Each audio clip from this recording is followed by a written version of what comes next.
Hey, I'm Grace. Thank you for visiting our website. Do you need a professional event manager?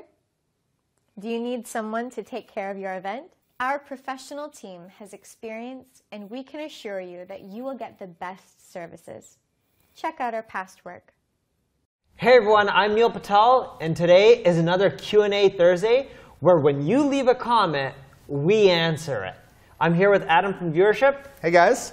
And this week's question is? So one question that we get a lot from all of you, and thank you so much for all of your comments, is all about marketing tools. What tools should you be using on your website or to just market your business? So I really wanted to get Neil's thoughts on this for all of you. Now, before I give you a list of the tools that I use and what you need for digital marketing, I want to tell you one little thing that's really important. What pisses me off more than anything else is everyone's like, oh yeah, what's the latest tool or gadget in marketing? Oh, this one shares better. This one makes my life easier when it comes to social media traffic.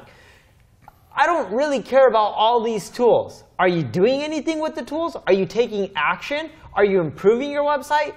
Use Google Analytics. That's a tool that everyone has, and I'll even include it in my list. But if you don't take action based on what the tool is telling you, it's useless. At that point, there's not even a point in using the tools. Totally. You get what I mean now. So, and I was just going to say, if you're guilty of just like downloading the latest tool and spending an hour and thinking that you're actually doing work by doing that, like leave a comment below. I know I've been guilty of that. You just download the latest tool, and it's just cool, and you think you're doing something productive, but it's just a waste of time. Yes, or you could just like the video if you're using tools and you don't actually take any action. Yeah. At least owe me that. I would appreciate that. So let's get into some tools. The first tool that you guys should use is Google Analytics. It tracks your visitor count. If you have a lot of traffic, they'll sample the data unless you pay them like 100 or 150 grand or whatever their price is per year. Google Analytics will show you how people are engaging throughout your site and what traffic sources are causing most of the conversions. Don't optimize for traffic. Optimize for traffic that causes conversions. I was recently talking to one of my team members. We bought out the Kissmetrics website. I know I'm the co-founder of it, but I bought it out from all the investors recently. And it'll be merged in with neilpatel.com soon. And we were talking about what content we're going to keep. And we have a post on South by Southwest that's getting traffic. And they're like, oh, should we update this? And I'm like, who cares about, right. I'm not saying South by Southwest is a shit conference or anything like that. But who cares about a post about South by Southwest? No one's going to read that content and convert into a customer. Right. That's a useless piece of content. Delete it. It's not about having a lot of traffic. It's about having relevant traffic that causes conversions. And Google Analytics will show you that as long as you set up goal and conversion tracking. It's that simple. If you're using Google Analytics and you don't have goal and conversion tracking set up, there's no point in even using it. Just stop. You're wasting time then. So at least set that up. Interesting. Yeah. The second tool I have for you is Ubersuggest. You're going to want to get rankings. You're going to want more search traffic. It's the most consistent traffic that you'll get. Yes, social media traffic is easier and quicker to get, but Google's algorithm updates aren't as crazy as Facebook's. It won't be where one day you're getting 300,000 visitors from Facebook organic reach and the next day getting 10,000 visitors. Google organic traffic is very, very consistent. So use Ubersuggest, type in the keywords that you're getting traffic from already that are driving conversions, and it'll show you more that you could be going after from a paid perspective and organic perspective that'll help boost your overall conversions and sales. The third tool I have for you is Google Search Console. We love doing this internally where we take Google Search Console, we log in, we look at all the posts, how many impressions they get, how many clicks they get, and the click-through rate. We look for the posts that get less than a 5% click-through rate. We look at all the keywords that we're getting impressions from that post, and then we integrate those keywords into that blog post or that landing page, and we rewrite the content. We just don't add in the keywords. We rewrite it to encompass all the relevant keywords and make it 2, 3, 4, or 5 times more in-depth. If you look at one of the posts on the Neil Patel blog, about Instagram followers and just growing your total Instagram follower account. But by making it longer, we now have a piece of content that went up from around 12,000 views a month to currently a bit over 30,000 views a month. And we don't just rewrite any post. We use the Google Search Console data to look at click-through rate. Right.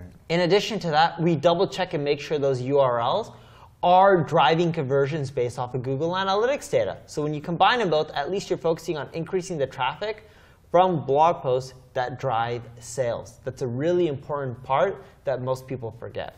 Definitely. And I feel like just looking at like the way marketers do business, like a lot of us just focus on new content. I know I got stuck into that before I started work. It's like it's shiny. You get this new idea, like this new concept. I want to write about this. But honestly, when you go back, like your team did for me, they go back and they're like, dude, focus on these 4 blogs. Just update these. And then it went from like 1,000 uniques to like 5,000 the next month just by doing that one thing.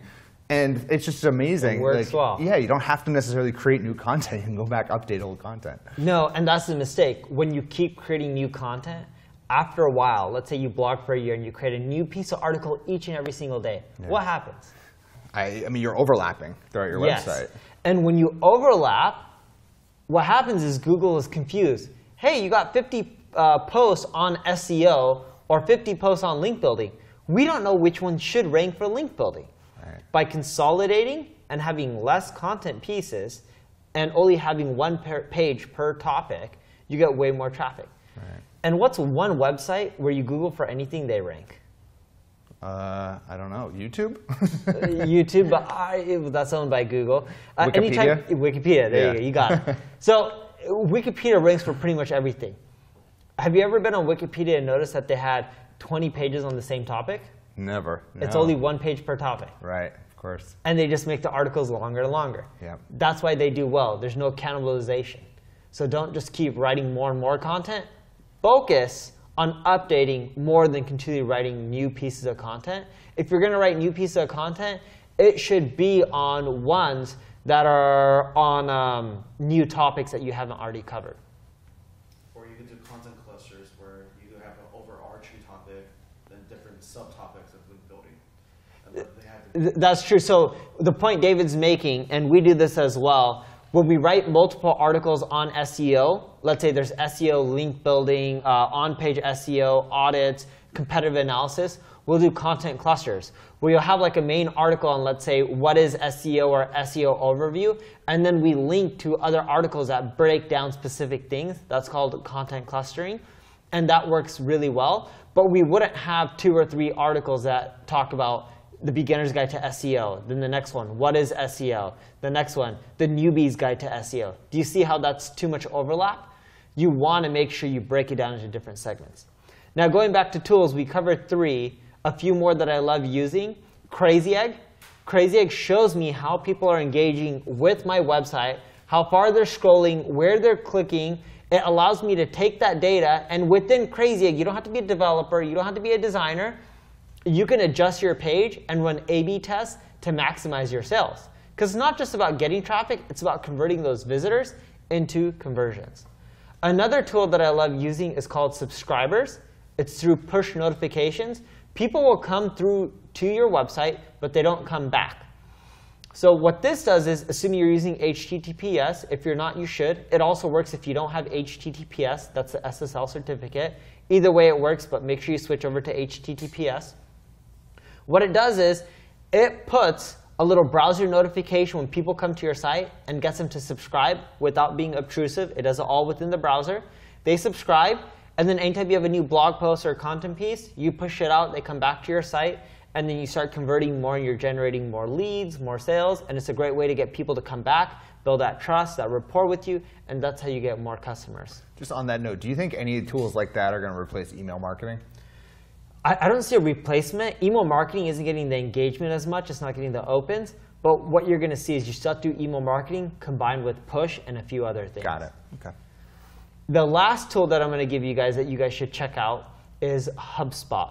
HubSpot's a great tool to look at your overall marketing, your lead count. It integrates marketing with sales, and that's why I want to end with HubSpot. I love it. I use it. And sure, some people may say, hey, there's other tools that do this or that. HubSpot has a lot of free plans, and they have some startup plans, which is very entrepreneur friendly. And best of all is they keep adding more and more stuff for free. So why not? They're a huge billion-dollar company. They're trying to crush the competitors, so they're just releasing a lot of stuff for free. So hey, that's for your benefit. There it is. They're the foundational tools. So I guess I'm not going to sit at home anymore just tinkering with like random tools I find. I'm going to focus on those. Those are amazing. Yes, and don't just focus on them. As I mentioned earlier on, and even Adam knows this, you got to take action. Make it happen. Yeah. You use Google Search Console, your traffic increased, you updated your content. Definitely. If you use Search Console and you looked at the data and you never updated your content, what would happen with your traffic? Nothing. Exactly. Take action. Definitely. All this data and these tools with no action is useless. You're better off saving the money and not even paying or using any of them then. So that's it. Thank you for watching this week's Q&A Thursday video. If you want your questions answered, leave a comment below. Let us know you want it answered on a Q&A Thursday video. Maybe we'll select it. Either way, if you leave a comment below, I'll answer it no matter what. Please like, share, review, whatever it is, this video. The more people that know about it, the more people I can help, the happier I'm going to be. As you can see, I don't promote my services or anything from my content. I'm really just looking to help people. So I would appreciate it if you can share the content. See you guys soon. Bye-bye. So I hope you liked our video and that you'll give us a call. Thank you very much.